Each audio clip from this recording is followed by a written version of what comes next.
আসসালামু আলাইকুম everyone, welcome to another video with রিতাস kitchen tailors. চলে আসলাম আবারও নতুন একটি রেসিপি নিয়ে। আজকে তৈরি করে দেখাবো খুবই অল্প উপকরণ ও সহজ উপায়ে সিঙ্গারার রেসিপি। আশা করছি আপনাদের কাছে এই রেসিপিটি ভালো লাগবে। তাহলে চলুন চলে যাই মূল রেসিপিতে।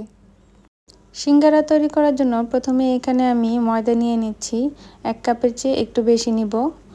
তারপরে এখানে পরিমাণ মতো লবণ দিয়ে দিলাম, আর 1 চা চামচ পরিমাণ কালো জিরে দিয়ে দিচ্ছি। এতে এর ফ্লেভারটা অনেক বেশি টেস্ট আসে। তারপর হাত দিয়ে একটু মিক্স করে নিচ্ছি।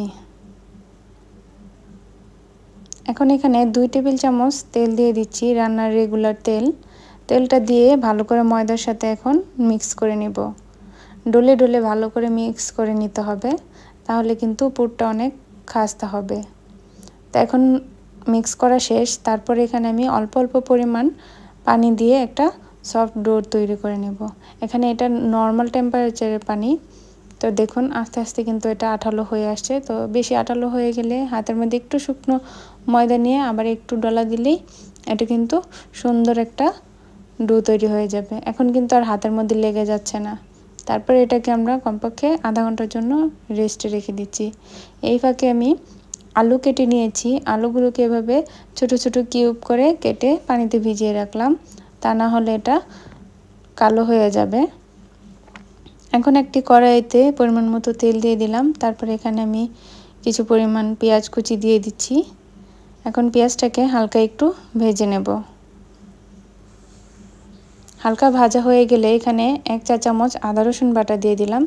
এখন এই আদা রসুন বাটাটাকে পেঁয়াজের সাথে একটু ভেজে নিচ্ছি, যেন কাঁচা স্মেলটা চলে যায়। তো ভাজা হয়ে গেলে এখন আমি এখানে পরিমাণ মতো লবণ দিয়ে দিচ্ছি, একটু হলুদ গুঁড়ো আর একটু মরিচ গুঁড়ো আর একটু চাট মশলা দিয়ে দিচ্ছি। এতে ফ্লেভারটা অনেক বেশি ভালো লাগে, খেতেও মজা লাগে। তারপর একটু পানি দিয়ে মশলাটাকে একটু ভালো করে কষিয়ে নিচ্ছি। যখন এরকম তেলটা উপরে ভেসে উঠবে তখন আলুগুলো এখানে দিয়ে দিচ্ছি। এখন ভালো করে নেড়ে চেড়ে এটাকে সিদ্ধ করে নিতে হবে। অল্প পরিমাণ পানি দিয়ে দিচ্ছি যেন আলুটা ভালো করে সিদ্ধ হয়ে যায়। তো এখন ঢাকনা দিয়ে একদম মিডিয়াম হিটে এটাকে রান্না করে নিচ্ছি। তো দেখুন এর মাঝে কিন্তু আমি অনেকবার নাড়াচাড়া দিয়ে দিয়েছিলাম, তো আলুটা এখানে সিদ্ধ হয়ে গিয়েছে। তো মাঝখানে একটু পানি লাগতে পারে, আপনারা চাইলে দিয়ে দিতে পারেন। তারপরে এখানে কাঁচামরিচ কুচি দিয়ে দিলাম আর কিছু পরিমাণ ধনে কুচি দিয়ে এটাকে নেড়েচেড়ে মিক্স করে চুলাটা অফ করে দেব। দেখুন কালারটা কি সুন্দর আর একদমই কিন্তু আঠালো। এখন এটাকে একটা বাটিতে নামিয়ে নিচ্ছি। তারপর এখানে দেখুন ময়দাটা কিন্তু সেট হয়ে গিয়েছে, আরও একটু নরম হয়ে গিয়েছে। এখন একটু হাতের সাহায্যে একটু ডলে নেব। তারপর বোর্ডের উপর নিয়ে নিচ্ছি, একটু ময়দা ছিটিয়ে এটাকে একটা লম্বা ডো তৈরি করে নেব। তারপরে এগুলোকে লেচি কেটে নিচ্ছি। দেখুন ঠিক এমন হবে। তারপর এগুলোকে তৈরি করতে চলে যাচ্ছি। একটু ময়দা ছিটিয়ে এটাকে লম্বা লম্বি আকারে বেলে নিতে হবে।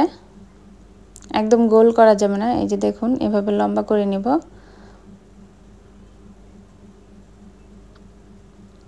তারপর ছুরির সাহায্যে মাঝখান থেকে এভাবে কেটে 2 ভাগ করে নেব।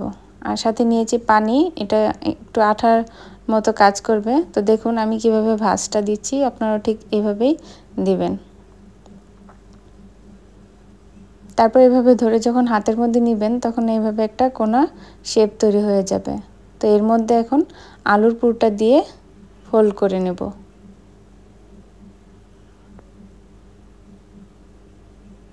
তারপর পানি দিয়ে সাইডগুলোকে একটু ভিজিয়ে নিচ্ছি, যেন চাপ দিলে এগুলো আঠার মতো লেগে যায়।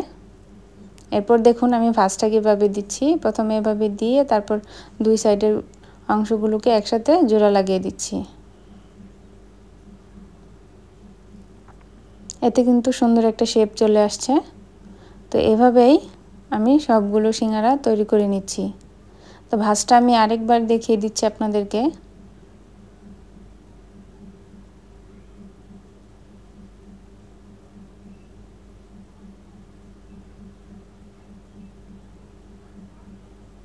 দেখুন এভাবে সাইড থেকে পরে দুই সাইড জোড়া লাগিয়ে দিতে হবে।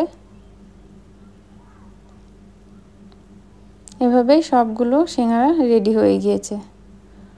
এখন আমি এগুলোকে ভেজে নিচ্ছি। একটি কড়াইতে পরিমাণ মতো তেল দিয়ে দিচ্ছি।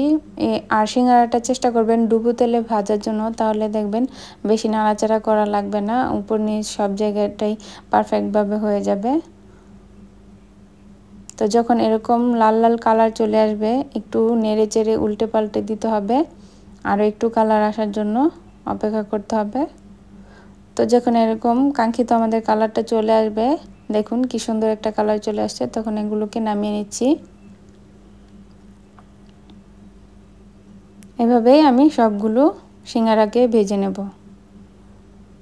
তো দেখুন ফাইনাল লুক আমি একটা আপনাদেরকে ভেঙে দেখিয়ে দিচ্ছি ভিতরটা কতটা সুন্দর হয়েছে, আর খেতেও কিন্তু দারুণ হয়েছিল। তো আমার এই রেসিপিটি যদি আপনাদের কাছে ভালো লেগে থাকে তাহলে লাইক কমেন্ট শেয়ার করে পাশে থাকবেন, আর নতুন নতুন রেসিপি পেতে আমার এই পেজটিকে ফলো দিয়ে রাখবেন। আল্লাহ হাফেজ।